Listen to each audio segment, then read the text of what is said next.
Bonjour à tous, j'espère que vous allez bien. Je suis ravie de vous retrouver dans cette nouvelle vidéo dans laquelle on va évoquer la réglementation hygiène et sécurité alimentaire. Si vous découvrez ma chaîne, je suis Sarah de Business Passion Cuisine et j'accompagne des passionnés de cuisine ou de pâtisserie dans le lancement et le développement de leur activité autour de leur passion. Qui dit activité culinaire dit forcément réglementation hygiène et protection du consommateur. Alors dans cette vidéo, on va parler du fameux plan de maîtrise sanitaire. Je vais vous expliquer en quoi consiste ce fameux PMS, qu'est-ce qu'on y retrouve et surtout je vous donnerai aussi quelques conseils pour un PMS efficace, mais aussi les erreurs qu'on voit le plus souvent dans les plans de maîtrise sanitaire.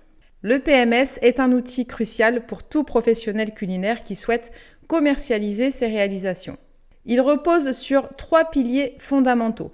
Le premier, c'est les bonnes pratiques d'hygiène qui consistent, comme son nom l'indique, à mettre en application les bonnes pratiques en matière d'hygiène depuis la réception des marchandises jusqu'à leur distribution en passant par l'étape fabrication et stockage. Ce document va aussi régir les bonnes pratiques en matière de formation du personnel, d'entretien des locaux et du matériel et de nettoyage et désinfection. Les bonnes pratiques d'hygiène sont regroupées dans des documents que l'on appelle les guides de bonnes pratiques d'hygiène, les GBPH. Donc ces guides sont des documents qui fournissent des recommandations et des normes spécifiques à différents secteurs de l'industrie alimentaire pour garantir la sécurité et la qualité des produits. Donc, ils vont être élaborés en conformité avec la réglementation en vigueur, mais ils vont surtout être adaptés aux particularités de chaque secteur. Par exemple, on va pouvoir retrouver un guide des bonnes pratiques d'hygiène en restauration commerciale. Donc, ces guides vont couvrir les pratiques d'hygiène dans la préparation, la cuisson, le service et la livraison des aliments dans les restaurants.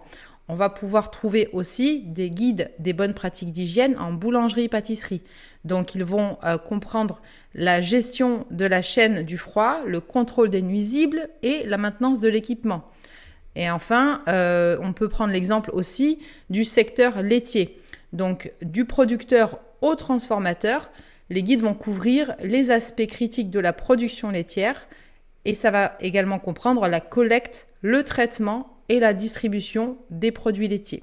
Le deuxième pilier fondamental du plan de maîtrise sanitaire, c'est le respect de la méthode HACCP. On ne va pas détailler dans cette vidéo la méthode HACCP, mais il faut simplement savoir qu'il s'agit d'une méthode systématique et préventive des risques et dangers. Elle va permettre d'identifier, d'évaluer et de maîtriser les différents risques et dangers potentiels. Et elle repose donc sur 7 principes qui vont de l'analyse des dangers jusqu'aux procédures de vérification. Le troisième pilier fondamental de ce plan de maîtrise sanitaire, c'est la traçabilité et la gestion des non-conformités. La traçabilité d'un produit va concerner tout son chemin depuis l'étape de production jusqu'à la distribution en passant par l'étape de transformation. Donc la traçabilité, au même titre que les bonnes pratiques d'hygiène et la méthode HACCP, sont les 3 piliers fondamentaux du fameux plan de maîtrise sanitaire que vous devez mettre en place lorsque vous avez une activité culinaire. Donc en conclusion, ce plan de maîtrise sanitaire va vous permettre de prévenir les risques de contamination, de protéger la santé des consommateurs et de vous conformer aux exigences réglementaires. Voici maintenant quelques conseils pratiques pour la mise en place de cet outil plan de maîtrise sanitaire. Vous devez dans un premier temps avoir une documentation claire et accessible. Il s'agira donc de tenir à jour une documentation suffisamment détaillée de toutes vos procédures et enregistrements, et tout ça pour faciliter non seulement les audits internes et externes, mais aussi pour vous aider à identifier rapidement les zones à améliorer. Le deuxième conseil que je peux vous donner concernant le PMS, c'est d'effectuer régulièrement des analyses de danger pour chaque étape de votre processus. Ça vous permettra d'identifier et de contrôler de manière proactive les risques potentiels. Sachez par ailleurs que le PMS doit faire l'objet d'une mise à jour et d'une amélioration continue.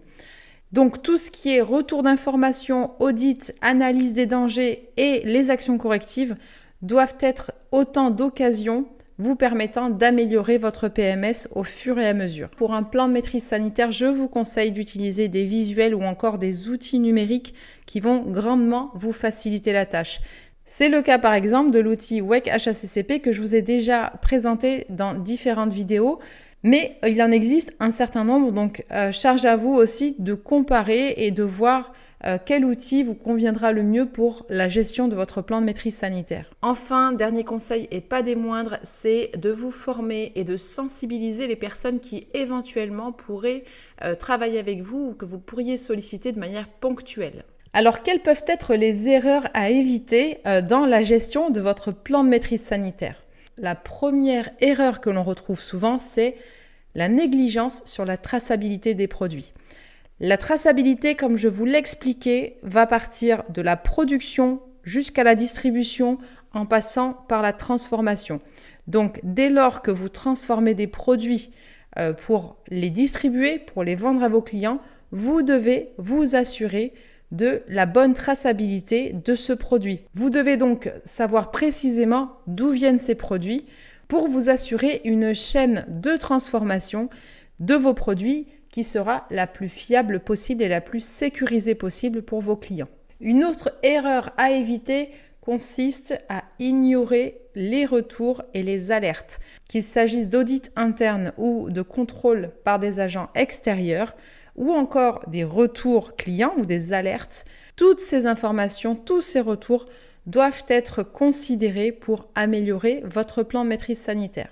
On retrouve par ailleurs dans des plans de maîtrise sanitaire des documents incomplets ou encore une surveillance approximative. Il va être vraiment nécessaire de conserver une documentation complète et un système de surveillance abouti. Ça vous évitera par exemple de reproduire les mêmes erreurs ou de reproduire les mêmes procédés qui ont conduit finalement à soit une contamination ou soit un risque ou un danger pour votre client. Vous l'aurez compris, le plan de maîtrise sanitaire, c'est un engagement continu dans la mise en place de tout ce qui va contribuer à la sécurité alimentaire et à la sécurité de vos clients. C'est également une bonne connaissance des processus de production et des produits. C'est ce que je vous expliquais tout à l'heure, c'est connaître la traçabilité des produits que vous utilisez dans vos transformations. Mais c'est aussi le plan de maîtrise sanitaire, un plan de formation qui va être efficace, qu'il s'agisse de vous si vous travaillez seul ou encore de personnes que vous pourriez solliciter dans votre processus de fabrication. C'est un système de formation et de sensibilisation efficace pour éviter justement tout risque et tout danger pour votre client. Si vous souhaitez avancer dans ce processus de formation pour vous former à l'hygiène et la sécurité alimentaire et apprendre à mettre en place un plan de maîtrise sanitaire, vous pouvez retrouver ma formation en détail sous la vidéo. N'oubliez pas que cette formation inclut également un plan d'aménagement de sa cuisine personnelle en conformité avec la réglementation. Il s'agit d'une formation totalement à distance en e-learning, donc que vous allez pouvoir suivre à votre rythme et quand vous le souhaitez. J'espère que ces éléments vous ont été utiles. Je vous dis à très vite pour une nouvelle vidéo et n'oubliez pas, l'argent ne fait pas le bonheur, mais le bonheur c'est de vivre de sa passion pour la cuisine ou la pâtisserie.